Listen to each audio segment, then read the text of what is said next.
Hello, in this recording audio session thing, I'm going to be talking about Friday, the 15th of September 2023, in which we had Ed and Sean.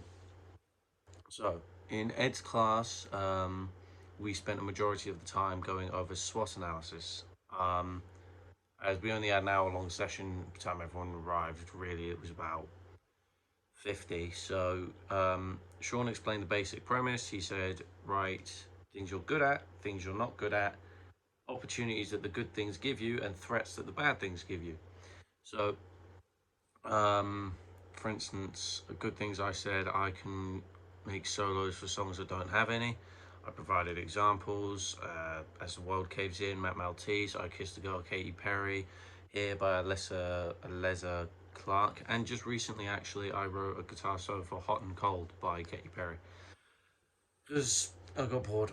And then opportunities that gave me that allowed me to collaborate with other people, that allowed me to show creativity in better ways, that improved my improvisation skills with other songs, and so on and so forth.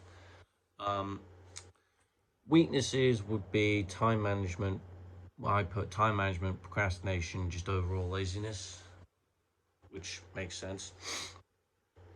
Um, so, which is true. I do push things off till the last minute, sometimes even beyond the last minute. But threats that gives me obviously means I have to catch up on all my work. It means I don't have enough free time for myself. It means eventually I'm going to have to do everything instead of doing small bits every day. I have to do all of it in one day and then burning out and other such lovely things. But yeah, really the SWOT analysis, well, the way I'm guessing is it's just for the teachers to analyze what you are or how you operate, because they say, oh, you're lazy, but you do this, that, and that. So maybe we could work around it by telling him to do this and this way, or tell her to do this and that way. But that's just me guessing. We then had Sean for the rest of class, for the rest of the entire day. So from 11:30 till about 4. So his morning class, he pretty much went over everything that Ed said on Thursday the 14th, which pretty much was he went, oh no, what am I on about? No, we had a recording session first. I'm so sorry. So we had a recording session. Sorry, I have my script backwards. So yeah, we had a recording session for the hour, in which we had to record Johnny Be Good. However, it didn't go as planned, as someone previously had messed up the deck, which meant they could hear us play through the monitors, but they couldn't hear the actual recording, which was just great. It also didn't help that lead guitarist wasn't in, um, and rhythm guitarist felt sick and went home. So it was literally me, Ellis, and Eliza. I think it is Eliza, working on the song.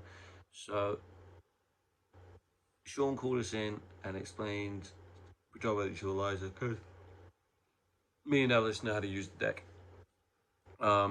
Explained, this is how you do this. Da, da, da, da. Made Andre explain it because he knows best out of anyone that I know, anyhow. This was then followed by us. This was then followed by Alice going for a small break, and me and Eliza playing "Viva La Vida" by Coldplay. Obviously stripped back as it was just bass and vocals, but I still enjoyed it. Alice came back. We recorded "Johnny Be Good," and we couldn't listen to it because not only had the class just ended, and B, that's when we got the news that we couldn't hear anything back. But we were told by Andre that it sounded very poor. Um, I was assuming it's the mic, but then I found out the mic cost about £800, so doubt that. Granted, we were recording with one mic in a figure of 8 pattern, but none of us were in the dead zones, so it was fine. I don't know. But that's another thing I forgot to mention. So Sean went in depth about the microphone. I can't remember its name off the top of my head, but I will have a picture provided. So it's It is expensive. Sean told us the proper way to put it on the stand. So you drop the stand to the bottom so it can't fall, you twist it on, and then you rise it to the appropriate level. So the thing about this is it records in a figure of 8 pattern, so like that. That was really poor drawing of an 8. But really that means it's all the way like 360 degree, 360 degree. So that means there are some dead spots, and those dead spots were on the side. So we had to make sure. Oh God, sorry. All the band was on one side and the singer was on the other, which we did. But even still, it still apparently didn't sound great. But we were recording in a authentic 50s style, so that means I had to have zero bass, no, maximum bass on my bass, and zero treble. But anyway, afternoon class.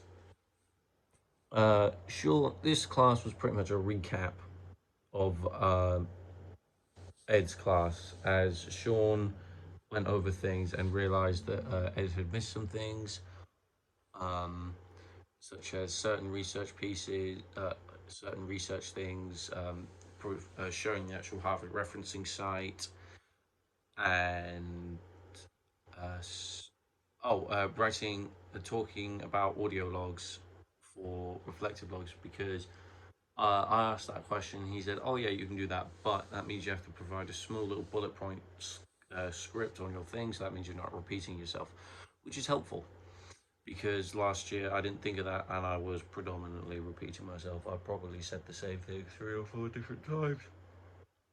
Oh, I'm so sorry. Um, but yeah, he went over everything, missed, recapped everything, and then he went on to improvements on research and reflective log. And as I mentioned, he spoke about the audio logs for reflective logs. He spoke about providing pictures, videos, maybe. And for research, it was predominantly make sure you provide context, compare sources if needed. Um, don't just describe, actually talk about the reason why you're using that source. So again, context. The predominant thing he mentioned was context, but overall that was everything that happened, and I'll speak to you in the next one.